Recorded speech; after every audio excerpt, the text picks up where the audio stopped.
Namo Namaha Chhatraha. Padmashri is here. Today we are going to see translation of lesson number 4, Kalpataruhu. This lesson has been taken from a book named Veta Panchvishi. This book teaches the fundamental values of life through entertaining and fascinating incidents. This lesson tells us about the story of King Jimutavahan. In the garden of his house, his ancestors had planted a uniquely mesmerizing tree known as Kalpavriksha. Kalpavriksha is a tree that grants wishes. The king once went to wish. He didn't ask for any pleasures of life, instead, asked to be granted the boon to diminish the sorrow and sadness of other people. As the wealth is perishable, just like the fecalness of flowing water, in the same way, generosity is the ultimate and permanent principle of life, or you can say, whereas the generosity is the ultimate and permanent principle of life. हा पाठ वेताळ पंचविंशती या कथासंग्रहातून घेतला आहे. या पुस्तकात मनोरंजक आणि विस्मयकारक घटनांतून जीवनमूल्यांचे निरूपण केले आहे. या पाठात जिमुतवाहन राजाची कथा सांगितली आहे. जिमुतवाहनाच्या घराच्या उद्यानात त्याच्या पूर्वजांनी कल्पवृक्ष लावला होता. त्या कल्पवृक्षास कोणत्याही सांसारिक गोष्टी न मागता जगातील लोकांचे दुःख दूर करण्याचे वरदान जिमुतक राजा मागतो. कारण संपत्ती ही पाण्याच्या लाटेप्रमाणे चंचल असते, तर परोपकार हा सर्वोत्कृष्ट व एक चिरस्थायी तत्व आहे.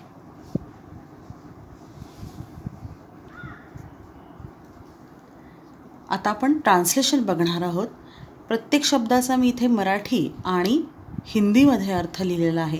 कारण काही जणांना हिंदीत हवा आहे, काही जणांना इंग्लिशमध्ये हवा आहे, तर काही जणांना मराठीत हवा आहे. असं सगळं शक्य नाही आहे. हिंदी ही राष्ट्रभाषा आहे, त्यामुळे ती सगळ्यांनाच कळेल. त्यामुळे मराठी आणि हिंदी अशा दोनच भाषांमध्ये मी यापुढे भाषांतर देणार आहे.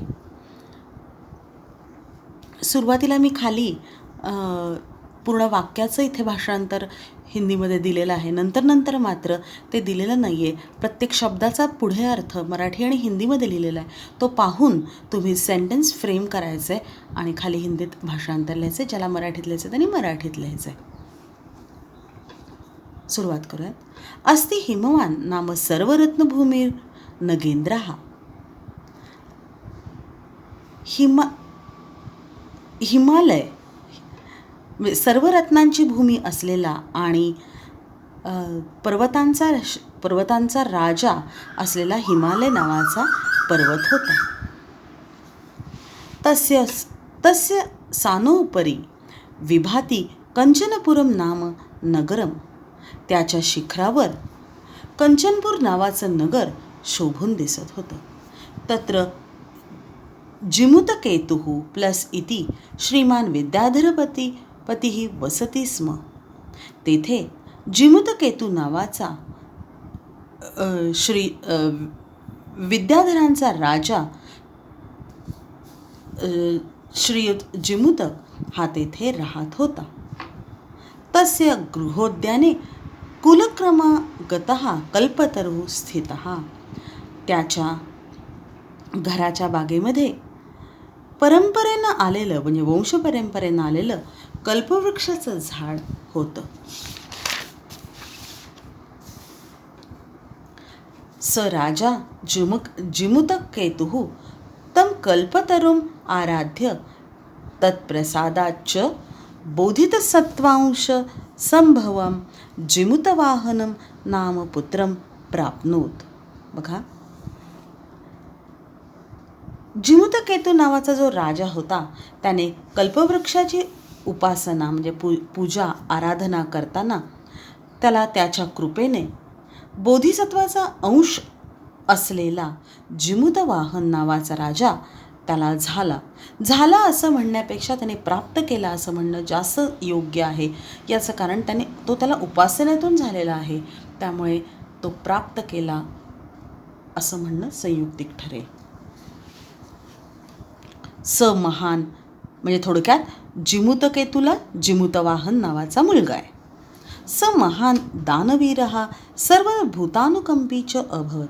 तो श्रेष्ठ दानवीर आणि सर्व प्राणीमात्रांवर दया असणारा, करुणा असणारा असा होता.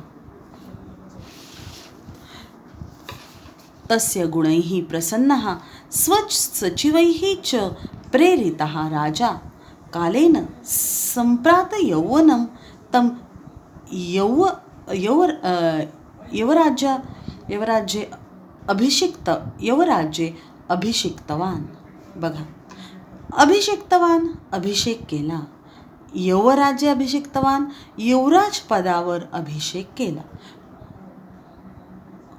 कोणाचा? तर सांप्रत यौवनम म्हणजे तारुण्य प्राप्त झाल्यानंतर कोणाला? त्या युवराजाला तारुण्य प्राप्त झाल्यानंतर, तो तरुण झाल्यानंतर त्याला त्या राज्याभिषेक केला. तस्य गुणैः प्रसन्नः त्याच्या गुणांवर प्रसन्न होऊन आणि स्वसचिवैः च प्रेरितः आणि त्याचे जे मंत्री होते, सचिव होते, त्यांनी पण राजाला सांगितलं की इतका तो गुणी आहे, तर तुम्ही काय करा, त्याला तुम्ही राज्याभिषेक करा. कदाचित हितैषिणः पितृमंत्रिणः यौवराज्ये स्थितं तं जिमुतवाहनम् उक्तवन्तः. युवराज यो अयं म्हणजे यः अयं सर्वकामदः कल्पतरुः तव उद्याने तिष्ठति स तव सदा पूज्यः. Here the sentence completes. स तव सदा पूज्यः. बघा, एकदा त्याच्या मंत्र्यांनी म्हणजे युवराज पदावर बसलेल्या त्या जिमुतवाहनाला ते मंत्री म्हणाले की हे युवराज, हा जो काही कल्पवृक्ष आहे हा सगळ्यांची इच्छा पूर्ण करणारा आहे आणि हा तुमच्या उद्यानामध्ये आहे, बागेत आहे, तर हा नेहमीच तुम्हाला पूजनीय असेल. म्हणजे थोडक्यात हा सगळं तुमचं आदरणीय तर आहेच आहे, पण तो तुमचं सगळं ऐकेल.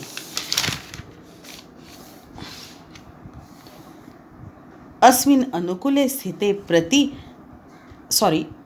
सती शक्रः अपि अस्मान् बाधितुं न शक्नुयात् इति. हा अनुकूल असताना म्हणजे हा आपल्या दारातच आहे, त्यामुळे आपल्याला अनुकूलच आहे, आपल्याला हवं ते देणार आहे. अनुकूल असताना इंद्रसुद्धा आपल्याला दुःखी करू शकत नाही, म्हणजे आपल्या कोणत्याही कामामध्ये इंद्रसुद्धा बाधा आणू शकत नाही. इथे इंद्राचं यासाठी म्हणलं की इंद्र हा सर्वश्रेष्ठ आहे, तर त्याच्यामध्ये तेवढं सामर्थ्य आहे त्रास देण्याचं, आणि त्यामुळे इथे इंद्राचा उल्लेख केलेला आहे. एतत् आकर्ण्य हे ऐकून जिमुतवाहनः अचिंतयत् अहोबत. हे ऐकून जिमुतवाहनाने विचार केला, केवढे आश्चर्य! ईदृशम अमरपादपं प्राप्य अपि पूर्वैः पुरुषैः अस्माकं तादृशं फलं किमपि न प्राप्तम्. बघा, तो असं म्हणतो की हे ऐकून त्या जिमुतवाहनाने विचार केला, हे केवढं आश्चर्य की अशा अमर वृक्षास प्राप्त करून सुद्धा पूर्वजांनी तशा प्रकारचं कोणतंही फळ घेतलेलं नाही किंवा मिळवलेलं नाही. म्हणजे थोडक्यात याचा कुठलाही अनाठाई असा त्यांनी वापर केलेला नाही. किंतु केवलं कश्चिदेव कृपणैः कश्चिदपि अर्थः अर्थितः. पण केवळ काही जे कंजूस, त्या पूर्वजांमध्ये काही जे कंजूस लोक होते, त्यांनी मात्र त्या कल्पवृक्षाकडून धन मागून घेतलेलं आहे. म्हणजे तो कल्पवृक्ष असं आहे की आपण त्याला जे मागू ते तो देतो, आणि त्यामुळे काही लोकांनी त्या पूर्वजांनी त्याला धन मागितलं आहे आणि ते त्यांनी प्राप्त केले. तद अहम अस्मात् कल्पतरोः अभीष्टं साधयामि इति. आणि म्हणून मी यापासून, या कल्पवृक्षापासून मी अपेक्षित इच्छा म्हणजे मला जी काही माझी जी प्रिय इच्छा आहे ती मी पूर्ण करेन. एवं आलोच्य सहा पितुः आगच्छत. असा विचार करून तो वडिलांजवळ गेला. आगत्यच सुखासीनम पितरम एकांते न्यवेदयत. बघा, तो वडिलांजवळ येऊन नीट शांतपणे बसून वडिलांना एकांतात त्याने निवेदन दिलं. म्हणजे म्हणाला, तात बाबा, त्वं तू जानासी, तुम्ही तर जाणताच, एव म्हणजेच तुम्ही तर जाणताच, यद अस्मिन् संसार सागरे आशरीरम इदम सर्वम धनम विचिवत चंचलम. की या संसाररूपी सागरामध्ये, या संसाररूपी जगामध्ये, म्हणजे या जगामध्ये जगाला त्यांनी सागराची उपमा दिलेली आहे. संसाररूपी जगामध्ये, सागरामध्ये शरीरापासून हे सगळं जे धन संपत्ती आहे, हे सगळ्या गोष्टी ह्या लाटेप्रमाणे चंचल आहे. म्हणजे राईट फ्रॉम शरीर अप टू पैसा, एव्हरीथिंग हे सगळं कसं आहे, चंचल आहे. पाण्याची लाट जशी क्षणात येते आणि क्षणात निघून जाते, तशा या सगळ्या गोष्टी आत्ता असतात तर आत्ता नसतात, असं त्याला सांगायचं आहे. एकः परोपकार एव अस्मिन् संसारे अनश्वरः. एकः परोपकारः एव, एक परोपकारच असा आहे की संसारे, या जगामध्ये, अनश्वर म्हणजे काय, नश्वर नसलेला, म्हणजे नष्ट न होणारा असा आहे. आणि युगांतपर्यंतम, आणि जो युगापर्यंत, युगानुयुगे यश हा प्रसूते, आणि जो योगानुयोगे यश निर्माण करणारा आहे. बघा, तो काय सांगतोय की सगळ्या गोष्टी क्षणिक आहेत. फक्त एक परोपकारच असा आहे की जो क्षणिक नाही आहे, तो नष्ट न होणार आहे. सगळ्या गोष्टी नष्ट होणाऱ्या आहेत, परोपकार मात्र नष्ट न होणारा आहे. आणि युगानुयुग, वर्षानुवर्ष तो आपली यश, कीर्ती हा आपल्याला आपली पसरवणारा आहे, निर्माण करणारा आहे. तद अस्माभिः ईदृशः कल्पतरुः किमर्थम रक्ष्यते. तर मग हा आपल्याकडून हा कल्पवृक्ष इथे कशासाठी रक्षण केला जातोय, म्हणजे हा कल्पवृक्ष आपण इथे कशासाठी ठेवलाय. यैश्च पूर्वैः अयम मम मम इति आग्रहेण रक्षितः ते इदानीं कुत्र गतः. बघा, यैच, ज्यांनी, ज्या पूर्वजांनी हे माझे माझे असं म्हणून याचं रक्षण केलं, हा माझा आहे, हा माझा आहे असं म्हणून ज्याला इथे ठेवलं, त्याचं रक्षण केलं, ते सगळे यावेळी कोठे गेले आता. इदानीं कुत्र गताः, कोठे गेले ते सगळे आता. म्हणजे बघा, तेही काही राहिलेले नाही आहेत. तेषां कस्यायम, त्यांच्यापैकी कोणाचं, पण ते तर नाहीच आहेत, पण त्यांच्यापैकी हा कल्पवृक्ष कोणाचा आहे ते तरी माहिती आहे का आपल्याला. अस्य वा के ते, याचे किंवा म्हणजे याचे ते किंवा त्यांचा हा, असे हे सगळेच हे कोण आहेत हे तरी तुम्हाला माहिती आहे का, किंवा हे काहीतरी काही लक्षात आहे का. म्हणून परोपकार एव फलसिद्धये, इकडे संधी दिलाय बघा वरती. तस्मात् परोपकार एव फलसिद्धये त्वत् आज्ञया इमं कल्पपादपम आराधयामी. आराधयामी म्हणजे उपासना करतो, आराधना करतो. कल्पपादपम, कल्पवृक्षाची म्हणून मी आराधना करतो, उपासना करतो. इमं म्हणजे या, त्वत् आज्ञया तुमच्या आज्ञेने. कशासाठी, परोपकाराच्या एकमेव फळाच्या प्राप्तीसाठी. परोपकार एकमेव, मला परोपकार हेच माझं टार्गेट आहे, आणि त्याच्यासाठी म्हणून आता मी या कल्पवृक्षाची पूजा करणार आहे, उपासना करणार आहे. अथ पित्रा तथा इति अभ्यनुज्ञातः स जिमुतवाहनः कल्पतरुम उपगम्य उवाच. यानंतर पित्याने तसेच कर अशी त्या पित्याकडून आज्ञा घेऊन तर जिमूतवाहन कल्पवृक्षाच्या जवळ जाऊन म्हणाला, देव, हे देवा, त्वया म्हणजे तुमच्याकडून किंवा तुम्ही, अस्मत् पूर्वेषां माझ्या पूर्वजांनी अभिष्टाः कामाः पूरिताः, हे देवा, माझ्या पूर्वजांनी जर तुम्हाला सगळ्या माझ्या इच्छा तुमच्या म्हणजे काय जे जे काही मागितलं ते सगळं तुम्ही त्यांचं पूर्ण केलं. तन्ममैकं काम पूरय, तर आता माझीसुद्धा तुम्ही एक इच्छा पूर्ण करा. यथा पृथ्वीम अदरिद्रतां पश्यामी तथा करोतु देव इति. ज्याप्रमाणे पृथ्वीवर गरीब रहित असं जीवन पश्यामी मला पाहण्याची इच्छा आहे, आणि तथा करोतु तसे तुम्ही करावे. हे देव म्हणजे हे भगवान, हे देव, ही पृथ्वी मला गरीब रहित अशी मला पाहायची आहे आणि तसं तुम्ही करा. एवं वादिनं जिमतवाहने त्यक्तस्त्वया एषः अहं यतः अस्मि इति वाक् तस्मात् तरोः उद्भूत. बघा, एवं वादिनम अशा प्रकारे बोलणाऱ्या त्या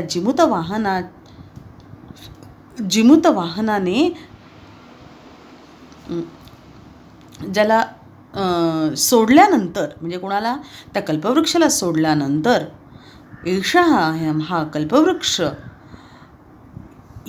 यातः अस्मि मी जात आहे असे म्हणतो. बघा, कुणाला म्हणतो तो?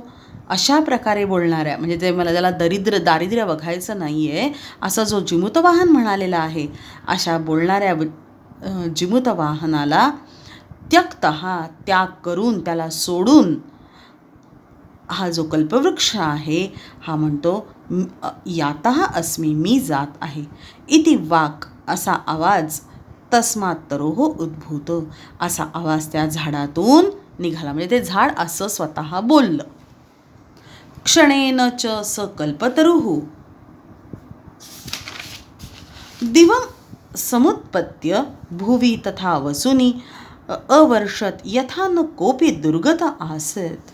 बघा, क्षणेन क्षणातच,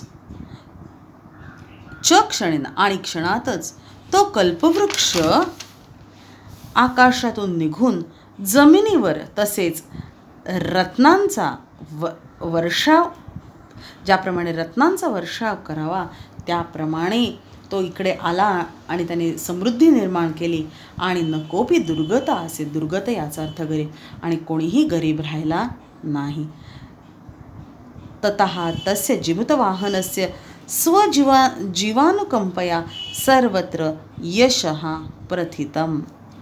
त्यानंतर जिमूतवाहनाचे सर्व प्राणीमात्रांवर कृपा करण्याने सगळीकडे त्याची यश कीर्ती पसरली.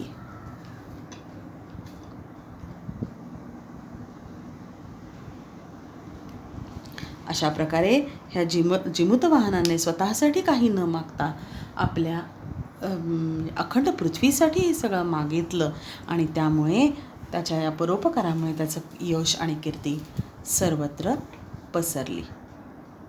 आता आपण हेच भाषांतर हिंदीमध्ये पाहणार आहोत.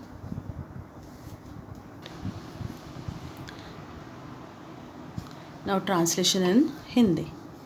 अस्ति हिमवान नाम सर्वरत्नभूमिर नगेंद्रः. नग इसका मतलब पर्वत, और नगेंद्र, इंद्र मीन्स राजा, पर्वतों का राजा. सर्व रत्नों की भूमि, पर्वतों में श्रेष्ठ, या पर्वतों का राजा हिमालय नाम का पर्वत था. तस्य सानोः प्लस उपरि विभाति कंचनपुरम नाम नगरम. विभाति लुक्स ब्यूटिफुल. उसकी चोटी के ऊपर या शिखर पर कंचनपुर नाम का एक नगर सुशोभित था. तत्र जिमूतकेतुः प्लस इति श्रीमान विद्याधरपतिः वसति स्म. वहाँ विद्याधरों के राजा जिमूतक रहते थे. तस्य गृहोद्याने कुलक्रमागतः कल्पतरुः स्थितः.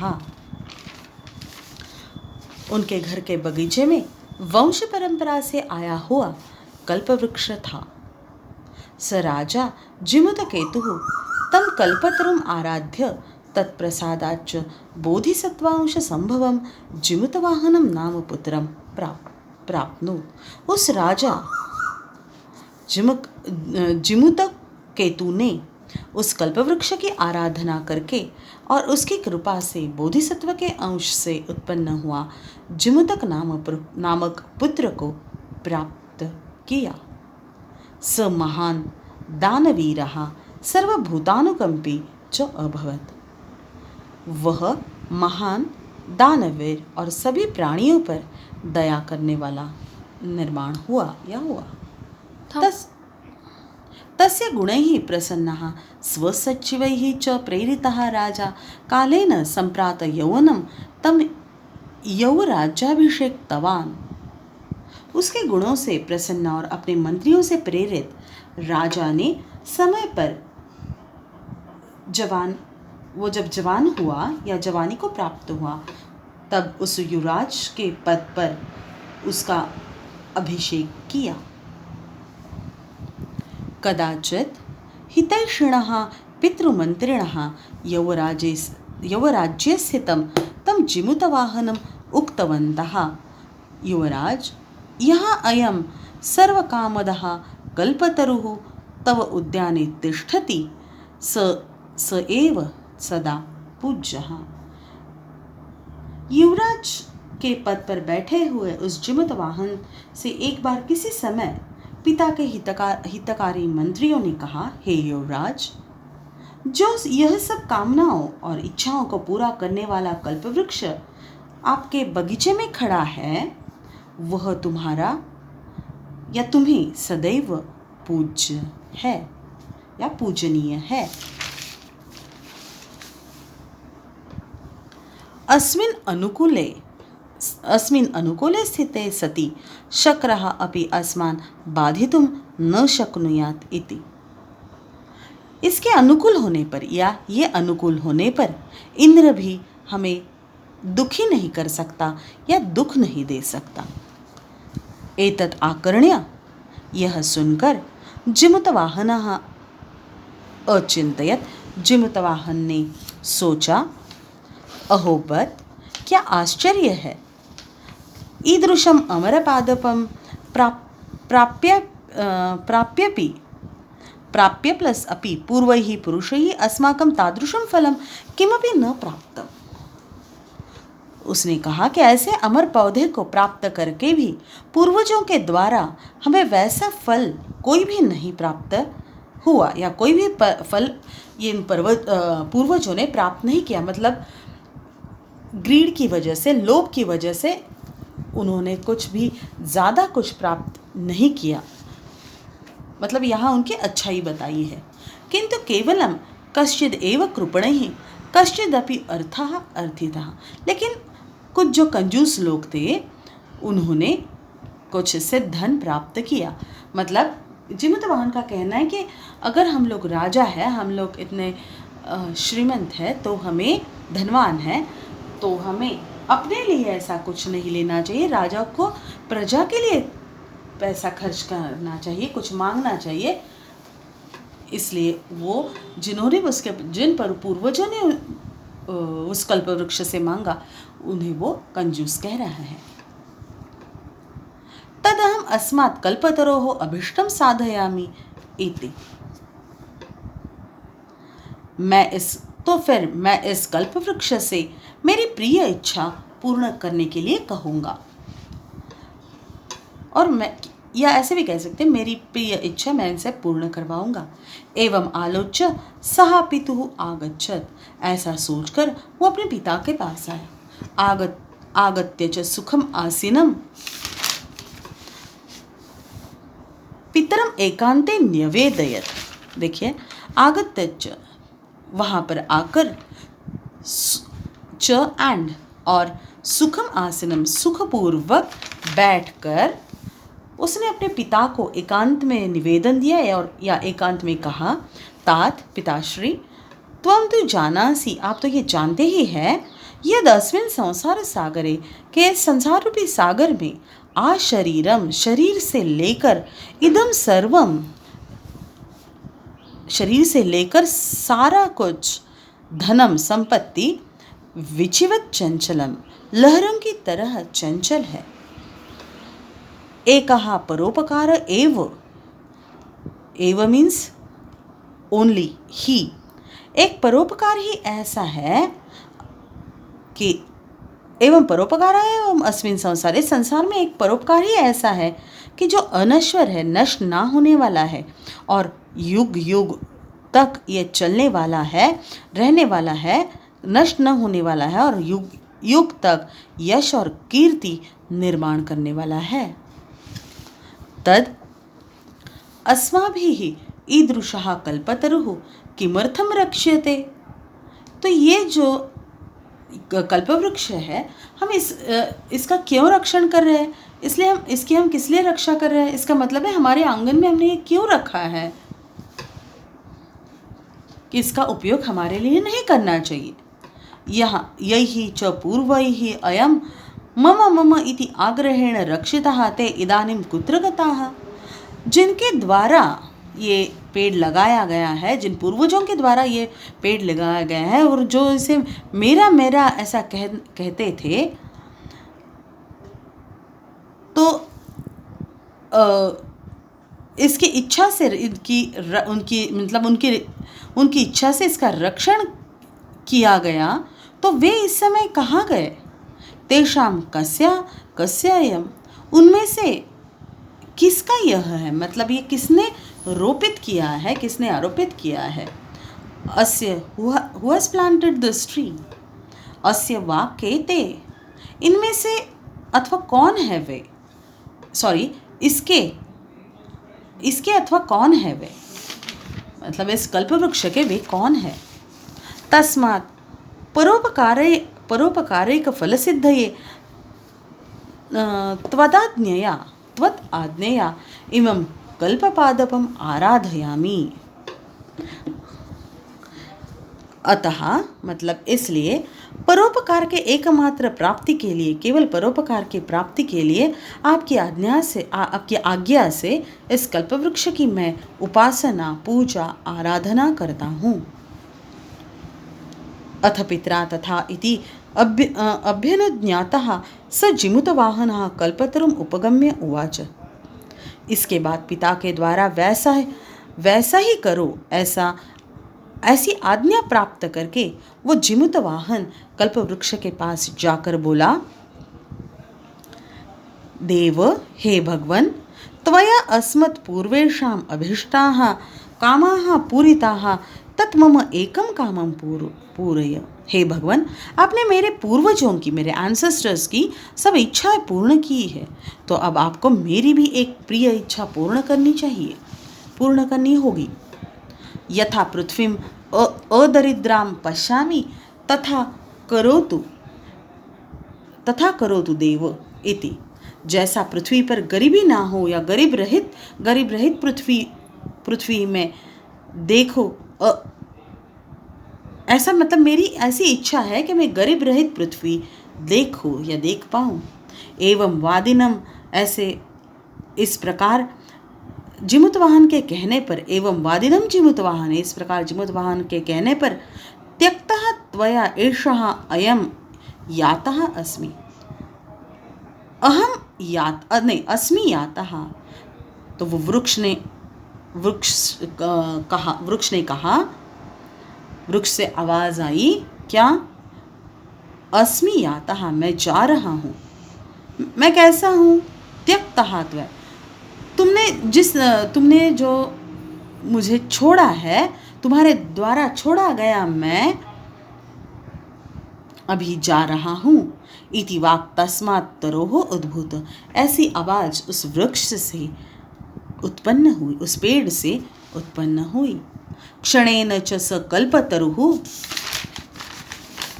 दिवं समुत्पत्य भुवि तथा वसुनि अवर्षत यथा न कोपि दुर्गत आसत। देखिए, क्षण भर में वो कल्पतरु आकाश से निकलकर वो ज़मीन पर आया, जैसे वैसे रत्नों को बरसाने लगा, जिससे यह इस पृथ्वी पर कोई भी गरीब नहीं रह गया। ततः तस्य जीवितवाहनस्य सर्वजीवानुकंपया सर्वत्र यशः प्रथितम्। उसके बाद जीवितवाहन का सभी जीवों पर कृपा करने से सब जगह यश फैल गया। मतलब उसके परोपकार की वृत्ति से उसकी कीर्ति चारों ओर फैली। Thank you students.